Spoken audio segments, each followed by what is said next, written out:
Alors, les problèmes que les personnes abordent ici pour venir me voir, ben, je dirais que actuellement, justement, les trois quarts des personnes sont venues pour des crises de couple.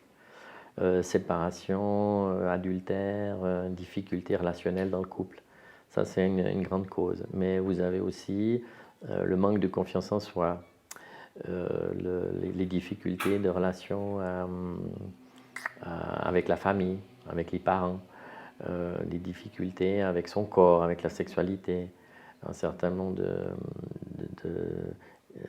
d'angoisse et de mal-être général qui peuvent se manifester par des crises du sommeil, par une mauvaise digestion, par des maux de dos épouvantables, des maux de tête aussi.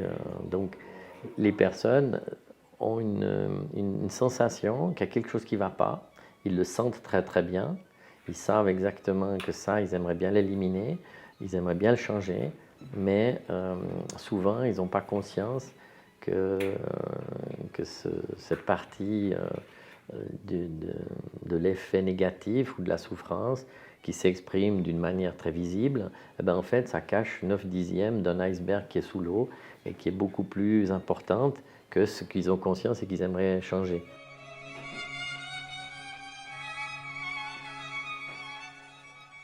C'est important avec les personnes, d'abord de les écouter parler de leurs problèmes, comment ils voient leurs problèmes, qu'est-ce qu'ils aimeraient changer, qu'est-ce qu'ils ont comme objectif par rapport à la consultation. Ils viennent avec une idée, ils attendent quelque chose, je leur permets de l'exprimer. Puis ensuite, il y a tout un travail de questionnement euh, qui vient quand même de mon expérience professionnelle de l'écoute des personnes depuis de nombreuses années. Donc, intuitivement, je vais poser un certain nombre de questions qui permet à ce problème qui est complètement lié à l'aujourd'hui de retomber sur des choses qu'on a déjà vécues dans le passé et qui se sont installées au fond de soi comme un scénario. Et la personne, en fait, n'a pas pu la comprendre sur le moment parce qu'elle était trop jeune. L'entourage était incompétent sur le plan pédagogique, sur le plan humain, sur le plan de la compréhension, de la souffrance et de l'accompagnement, de la consolation.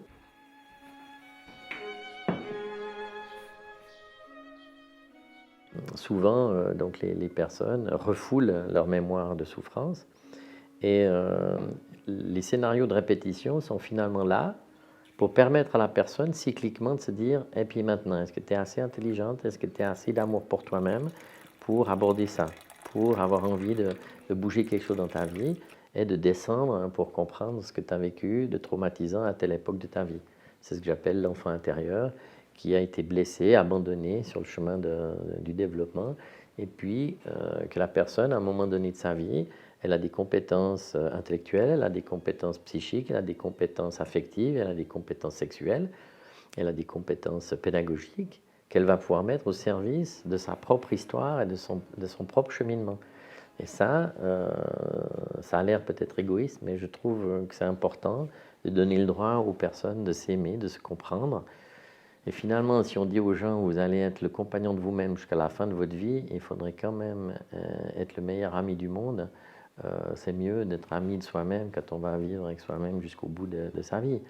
Il vaut mieux être le meilleur copain du monde que d'être quelqu'un qui se juge, qui est toujours très dur avec soi-même. Donc c'est là que le travail thérapeutique développe l'auto-amour, l'auto-estime de soi et l'apprentissage de se prendre au sérieux, de prendre au sérieux qu'est-ce que le corps ressent, qu'est-ce qu'il dit et qu'est-ce qui se passe en soi.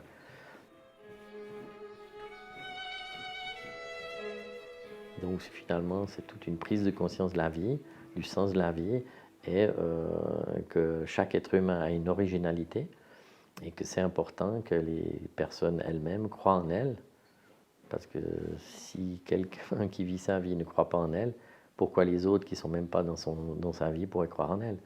Donc là, il y a vraiment, je trouve que c'est l'aspect le plus passionnant de mon travail, c'est qu'il y a une espèce de prise de conscience qui favorise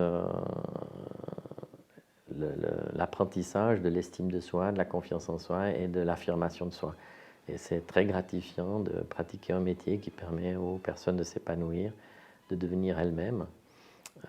Et donc c'est pour ça que je pratique ce métier avec beaucoup d'enthousiasme et beaucoup de chaleur humaine.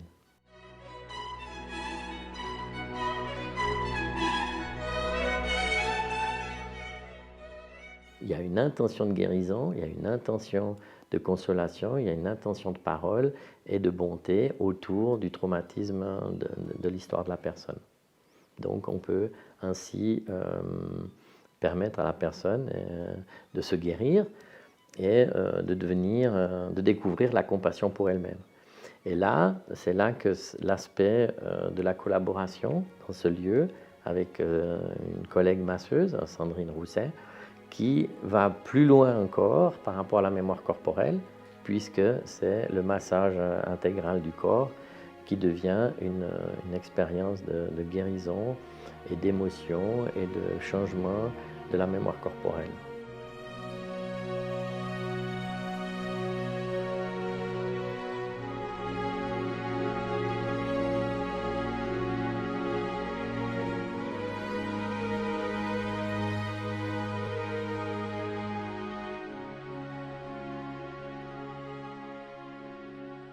La rencontre avec Claude s'est faite très naturellement. Ça a été très rapidement une évidence pour nous de travailler ensemble, de collaborer. Donc Claude m'explique un petit peu le cas de la personne qui vient le rencontrer, m'explique ce qu'il aurait besoin dans le cadre du massage. Et moi, je mets mes mains sur cette personne et je ressens des choses assez fortes. Je peux ressentir les émotions, je ressens les tensions et je vais ensuite travailler dedans. Donc j'aide la personne déjà à prendre conscience de ces tensions et puis j'aide à les évacuer pour soulager. C'est un métier extrêmement enrichissant. Après chaque massage, j'ai énormément d'énergie et je suis très sereine. Et en général, le visage et l'expression des gens après le massage valident mon travail, mon savoir. Et ce sont la plupart du temps des gens qui reviennent. Donc c'est qu'ils aiment ça, c'est qu'ils ont besoin de ça. C'est qu'en général, ils y trouvent du bénéfice, ils y trouvent du réconfort, de la consolation. Ils reprennent contact avec leur corps. Des fois, ils prennent contact tout court avec leur corps parce qu'il y a énormément de gens qui n'ont jamais eu un massage intégral, qui se sont jamais fait masser les bras ou les jambes ou le dos ou les fesses. Et c'est quelque chose qui leur fait énormément de bien. Ils prennent conscience de leur corps, ça leur permet de s'harmoniser, de libérer les tensions. Et le massage dure un peu plus d'1 heure et il est possible que la personne s'endorme pendant ce temps, ce qui n'est pas du tout un problème. Au contraire, le corps est vraiment relâché, les muscles sont vraiment décontractés, ce qui me permet d'aller travailler vraiment en profondeur et de ressentir toutes les cristallisations, toutes les tensions. C'est assez courant que pendant un massage, il y ait des zones rouges qui apparaissent sur le corps, ou bien la personne peut se mettre à pleurer, à rire, à tousser. Et ce sont tous des signaux corporels auxquels je suis très attentive. Et je fais attention à ça. Pour moi, ça m'aide et ça dirige mon travail. Après, je sais comment diriger mon massage. Donc mes gestes peuvent être très très lents et très très profonds, voire plus rapides. Il peut y avoir de l'effleurage, il peut y avoir des pressions assez douloureuses parce que des fois j'ai aussi besoin d'aller travailler dans la douleur pour la faire remonter, pour l'évacuer.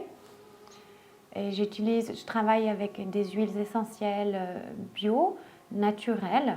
Je fais moi-même les mélanges que j'adapte en fonction des saisons, en fonction de la personne, en fonction de son état, de son humeur, de ses goûts, de ses envies du jour. Donc c'est aussi quelque chose d'important que la personne reparte avec une odeur sur elle pour qu'elle reste dans l'esprit du massage et qu'elle rentre chez elle avec ce bien-être, ce petit moment cocooning, qu'elle garde ça quelques heures encore avec elle après ce moment de relaxation.